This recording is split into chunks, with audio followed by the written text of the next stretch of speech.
Hello, my name is Dooney. I play the finals, and I went through every single patch note from the finals, all the way from the closed betas, the most recent season, Season 7. And the results may not be what you expect.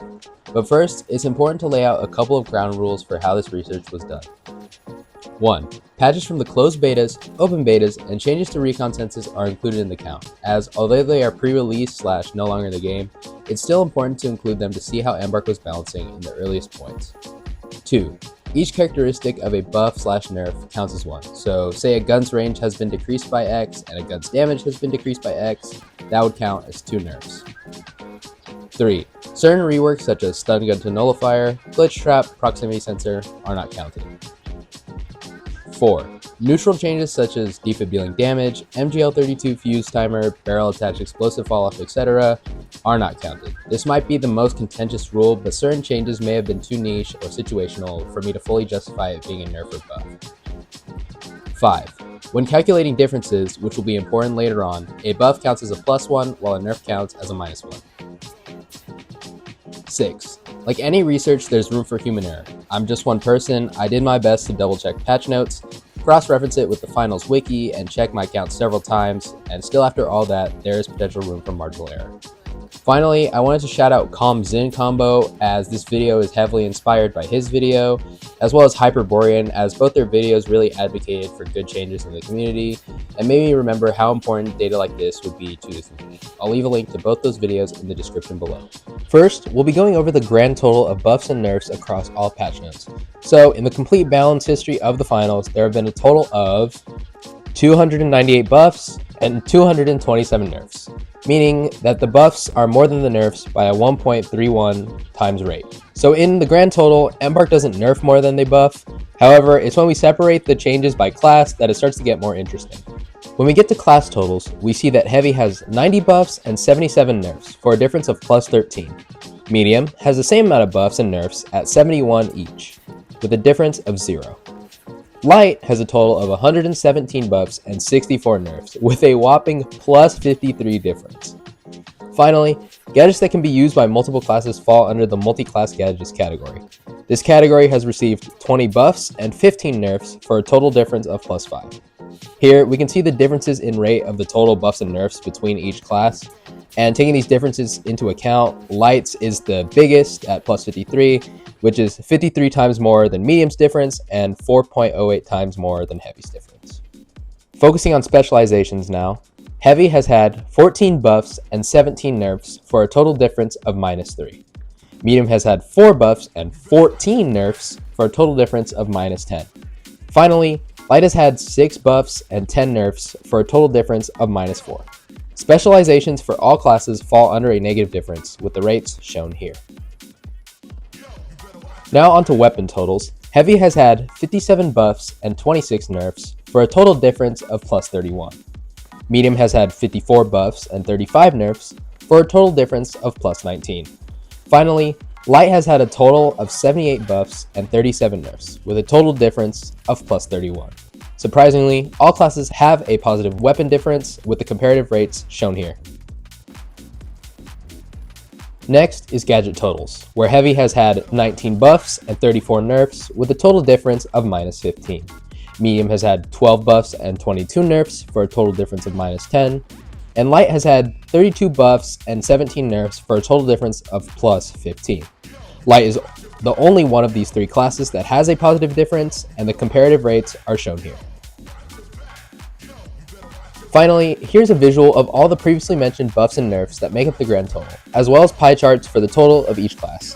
Now, I won't get into each individual item per class, as that would make this video way too long.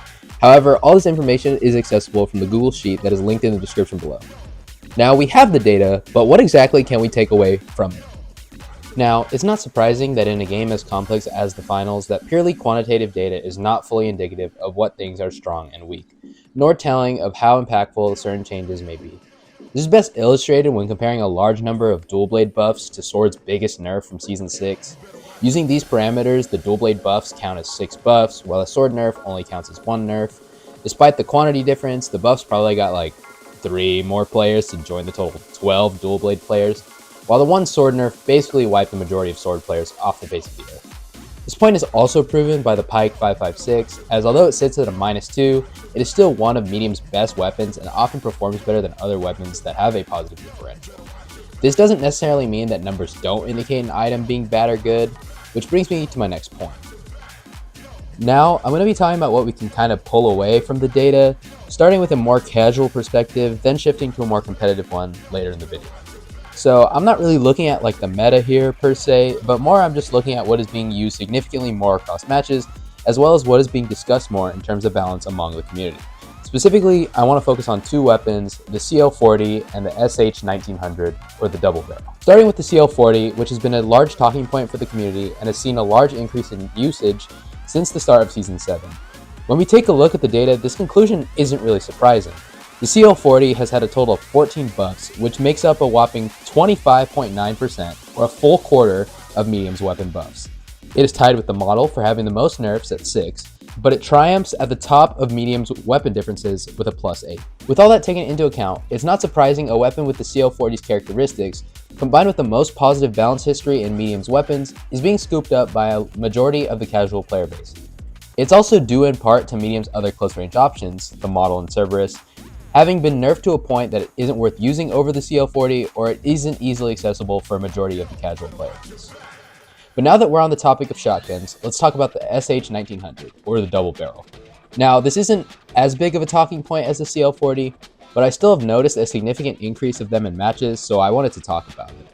At a first glance, the double barrel sits at a -1, one of the few light weapons that has a negative differential.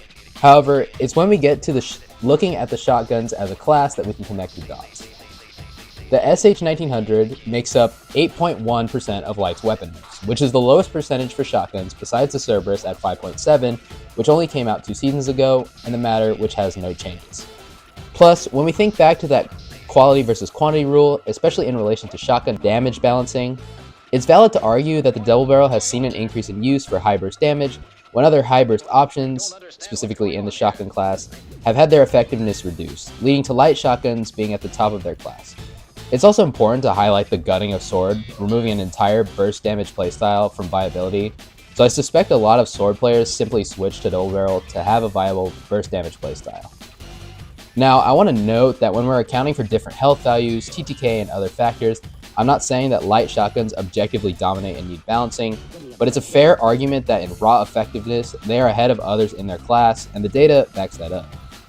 Okay, so originally I had a script for the more competitive portion of the game and how it relates to the data, but the majors are coming up, and it's making pro play slightly more relevant, and I just saw this video of this guy covering pro loadouts, and he was like, these things are being used? Like, it's so surprising. And I was like, if you just played the game or watched the game or just paid attention to it, these things are not surprising. So I'm taking it from the top. I'm going to start with heavy. Pro scene, Winchclaw reigns supreme in NA and EU. I think other servers are moving towards it now as well. And I mean, a root/stun ability in an FPS, I mean, of course it's valuable, and you can move cash out. I think you're going to see all 3 specializations just more generally in ranked. Charge and Slam and Mesh Shield, besides Goo Gun every now and then, but I think all 3 of those specializations you will still see in rank. When it comes to heavy weapons, the SA and the Shack 50 was all that any heavy used. I mean, in combination with Winchclaw, it makes sense, but they're also some of Heavy's best options. In the more general ranked, M60 and Dual Deagles for a Heavy who plays a little longer range will be used, but those will be the main 4 weapons you see in rank. Okay, moving on to medium. The only spec used in pro play is Dematerializer. That's not really surprising to anyone, I bet, but just in case you're confused, Healing Beam has been nerfed so many times, it's genuinely not that valuable, especially for pro players. And Turret has been useless for several seasons at this point now. And especially for pro players who are like the highest echelon of skill expression, it makes sense that Dematerializer is being used by them, and like being able to move cash out, trophies, etc. But even just in general ranked play, this is still the case. Like, Dematerializer is so valuable in comparison to the other specializations for medium that you will probably rarely see a heal beam at all from mid to high, and you will just never see a turret. So That's the case for specializations. Moving on to weapons, it's just the 3 weapons. Well, mainly 2. 90 to 95% of the pro medium players are using either FAMAS or Pyke. There was a few mad lads running Revolver or FCAR, but a majority of the medium players are using FAMAS or Pyke. That's not really surprising, again, because Pyke's long-range consistency makes it better than a lot of the other options, and it does a lot more damage, and it feels a lot better. And FAMAS in general just never leaves the pool of comp weapons because it's the only medium AR with a positive difference. And just, I guess, zooming out a little bit more on the competitive scene, those are the 2 main ones you're going to see. A lot of FCAR play, a little bit of AK maybe, model for that more close range damage, but those 5 weapons or so are the main ones you're going to see, and FAMAS and Pyke especially are just going to be the main ones for competitive. Finally, there's Light, where the only specialization used in pro play is Evasive Dash. Not surprising, since Embark hit Cloak with nerfs and it just feels kind of bad now, and Grapple has never been the optimal specialization for Light. And with Evasive Dash, you get 3 charges and it's omnidirectional, so it's not surprising that for pro play, it is completely dominant. And in rank, it's kind of the same thing, where Evasive Dash probably is in 90% of loadouts, and Cloak is probably second, and Grapple is third for most seen in competitive play. Okay, moving on to light weapons, we have to talk about the 93R. We have to talk about the 93R. It is basically the Embark balancing team's Nepo baby. Like, that's just how it is. It was a little surprising at the start of Season 7, but as the seasons progressed, and with this risk reward event for World Tour, the 93R has just swept into loadouts. I mean, it is very prevalent now, and that's not surprising. It is probably the biggest link to the data that I collected, as it has a plus 19 differential. That is the biggest for any item, anything in the game. It makes up 28.8% of Light's weapon buffs. Like, that's not surprising at all that the 93R became picked up, because it is buffed so much in comparison to other weapons, and now it is completely dominant. It was probably the most dominant weapon for pro scene. The ARN was also really prevalent. It sits at a +2, and it has a ton of ammo, not a lot of recoil and stuff like that. So that's also really prevalent for pro scene. But for pro play in general, I think Light had the most variety when it came to weapon loadout. We saw a lot of 93R, obviously. I just talked about the ARN, but a lot of M11 usage as well. I mean, that high fire rate, low recoil, there was quite a few people running that. A few people running the double barrel or the Matter. Again, I kind of explained that prior, and it makes sense to why it's used now. So I think those 5 weapons are like the main ones for pro scene specifically, and I think you're going to see them in ranked as well. I'd add the XP54 in there too, because I don't think it's as good as the M11 now, but there's definitely going to be some people who are still using it. But I think those 6 weapons in general are the ones that are just going to be seen in ranked. I initially had a section for gadgets in relation to competitive, but after doing the research, the gadgets used by all 3 classes practically stay the same, with maybe one substitution depending on the player's playstyle. But a majority of the gadgets that were meta or the best to use for competitive a few seasons ago are probably still the same.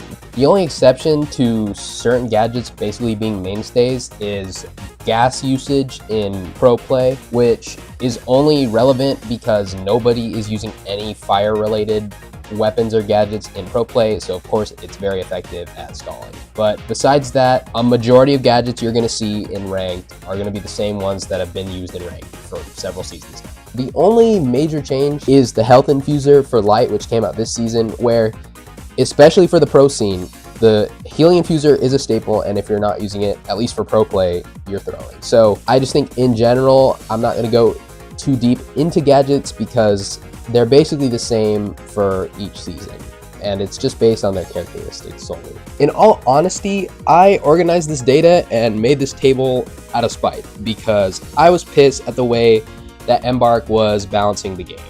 I think in my head we were kind of in a nerf apocalypse for this game, but over time, as the season went on and you get your reps in, you kind of realize that that's not the case, but something still felt off about the way I felt about balancing, and I was finally able to put it into words recently. And before I give my take, I want to make a disclaimer that I think Embark's balancing team, with everything considered, actually does a pretty good job at balancing this game.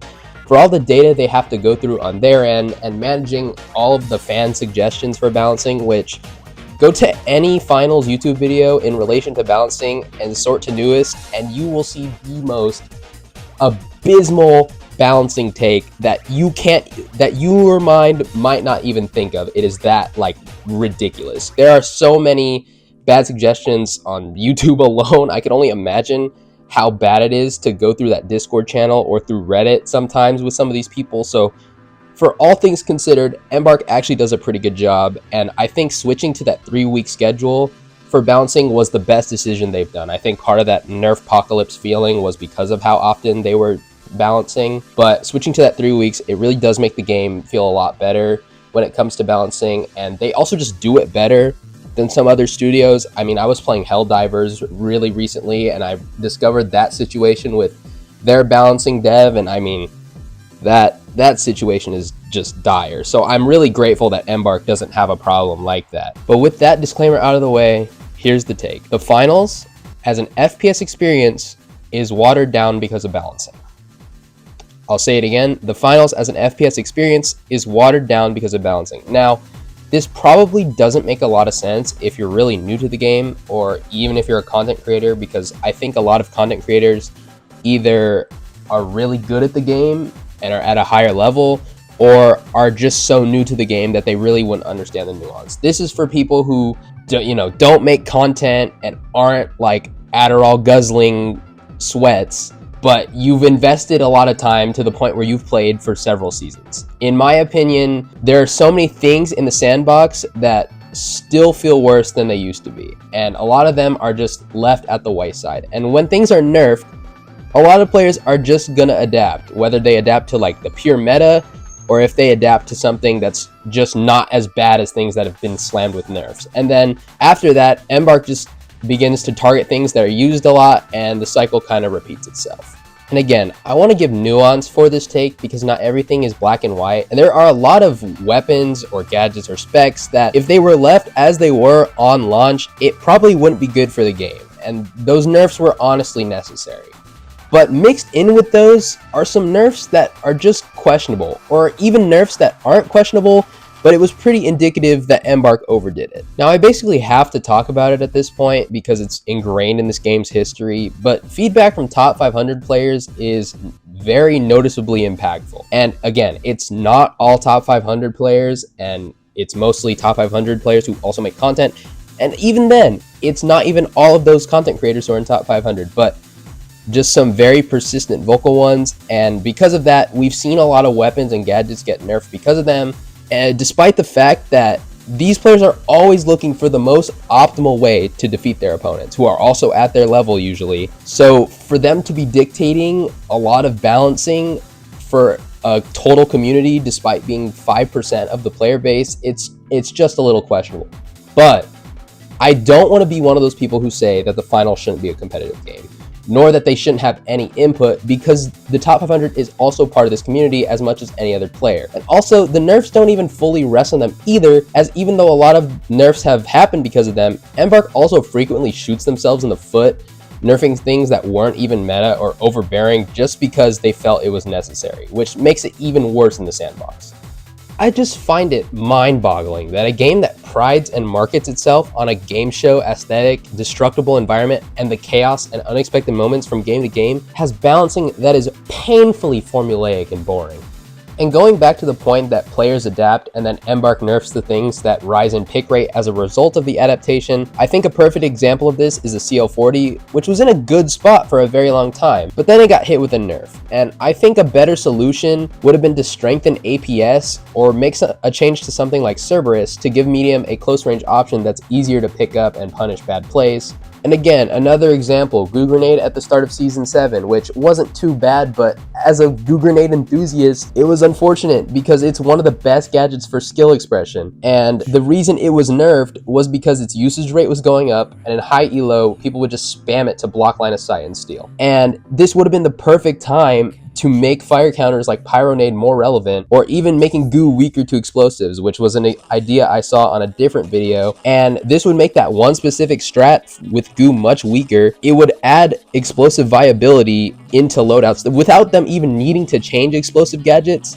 and without needing to nerf Goo Grenade. This kind of creative problem solving would just be a better method of balancing for a game as complicated as this. We just saw this with Sword, actually, which was a fantastic change, and I'm not a Sword player, but I at least hope it helped it being viable. And that brings me to my next point, variety. I just want more things to be buffed so they're at least viable, which would allow more loadout variety. They don't need to be balanced to a T, and they don't need to be better than the go-to options we have now, but I want to be able to switch to a different weapon or gadget combo without feeling like I'm throwing my match or hindering myself significantly. This partially has to deal with another problem in matchmaking, specifically with World Tour. In pubs or quick play, I think you can pretty much play anything if you understand the mechanics of the game. But when you're playing something like World Tour, especially, which is supposed to be the more like casual mode that still you get progress, the way matchmaking works apparently uses some like loose version of SBMM, which someone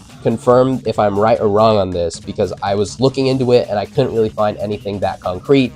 But from what I've seen, World Tour uses a looser version of SBMM we know in other games. So because of that, oftentimes, at least myself specifically, I get placed in matches against people who have double, triple the hours, the wins, the kills against me. And if I'm trying to use anything that I didn't previously mention that was competitively viable, I'm basically throwing that match. I'm not going to be able to compete with them if I'm using something that does not feel good. So I'd want things to at least feel better.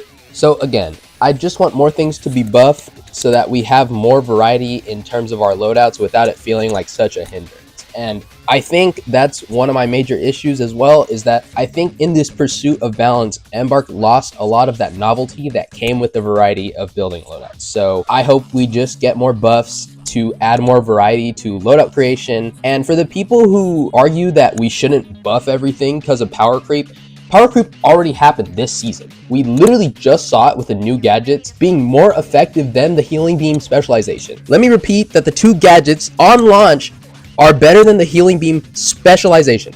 So yeah, power creep already happened regardless of if Embark makes things feel better to use or not. A good example of this in my mind is Modern Warfare 2019, and I know I'm gonna have some person who plays the finals come into this comment section and see this section and go, meh, COD brain. But what that game did well is playing off meta didn't feel like I was actively nerfing myself each match. There were definitely meta picks for the game, absolutely, but playing off meta didn't feel like I was throwing. Hell, I used to run around with the Striker 45, arguably considered one of the worst SMGs in that game, with post-nerf snake shots, a Molotov, and a flashbang, when everybody else was running Semtex Stim, and I was still smoking people. Far from meta, I would still smoke people. Even weapons that were noticeably worse, like the Odin or one of the older MGs from that game, I forgot the name, I could still use competitively if I put enough effort in. So just in general, in my opinion, I think there are 4 key issues in the finals at this moment, and I think balancing is only part of it. So balancing isn't the end-all be-all. But just to talk about the other 2 highlighted issues, big creators just made content for this game. The YouTuber Kelski made a video and it got a lot of traction. Moist Critical, who is the whole reason I actually started playing this game, got back into it, and just to see those videos, just put a tear in my eye. So beautiful. But because of those videos and a few other ones, we actually got content of someone who doesn't know the ins and outs of the game still having fun with the experience, and people who view it and are interested in it hopefully pick it up, and that's new players. And as more new players flood in, It kind of makes the toxicity of a smaller competitive community feel less painful to deal with. And there are still some really cool people who also play this game that aren't fucking dickheads. So if you're one of those dickheads who be shitting on people for not knowing the ins and outs of everything, stop it. Get some help. Initially, I was really pessimistic about the survival of the casual community for this game, but because of those videos and some other stuff, we survived to fight another day, and I hope we continue to survive. We just got a trailer for this huge, like, kaiju looking thing, and I hope it's a new arena event, because we haven't gotten one since Season 2. Sorry for the tangent, we still have issues to address. I think matchmaking is probably the biggest one. For me personally, I think matchmaking just needs to be addressed. In my opinion, I think we can make World Tour just fully pubs and adding a solo queue for people who play by themselves. But let me know what you think of that. I know that might be controversial, but let me know down in the comments what you think about that. And just addressing balancing, because I understand that balancing is going the way it is because we have the major coming up that's worth a lot of money. But after that, I really hope we just go for a more fun and variety-oriented style of balancing to kind of bring back that fun, chaotic experience that made me fall in love with this game in the first place. Because I care. Like, I wouldn't have made this whole data sheet, this whole video, gone through the effort of sharing this if I didn't care. Because I'll be honest, the finals is one of the best FPS experiences we currently have. And besides Rivals, I don't even play another FPS besides that. I mean, if you really think about it, COD is in a complete dumpster fire right now. It is just in a terrible state. And Battlefield 6, despite all the success, we just got news of the insane expectations EA has for the game and the pressure they are putting on DICE and how it's affecting development. So I think now the finals is on the cusp of something great, and if Embark just addresses those few little issues along with stuff like bugs and cheaters and stuff like that, I think the finals will really be in such a great spot where its competition is flailing at the wayside. I wanted to end this video off on a clip from Season 4, where me and my two heavy teammates had been dominating this World Tour lobby, blazing a path to the final round. But just like in sports, the heavy favorites don't always win the title, but I was determined to seal the deal on a perfect match. We started by fighting to retake Cash Out 1, ultimately succeeding, and after a brief defense, the first Cash Out was ours. We again lost at the vault opening, but after a tricky offensive, we took the second Cash Out, staggering their heavy and leaving it at 2v3 against their mediums. It wasn't all smooth sailing though, as they took out one of my teammates, making it a 2v2. But with the clock winding down and determined not to play for a third Cash Out, this happened.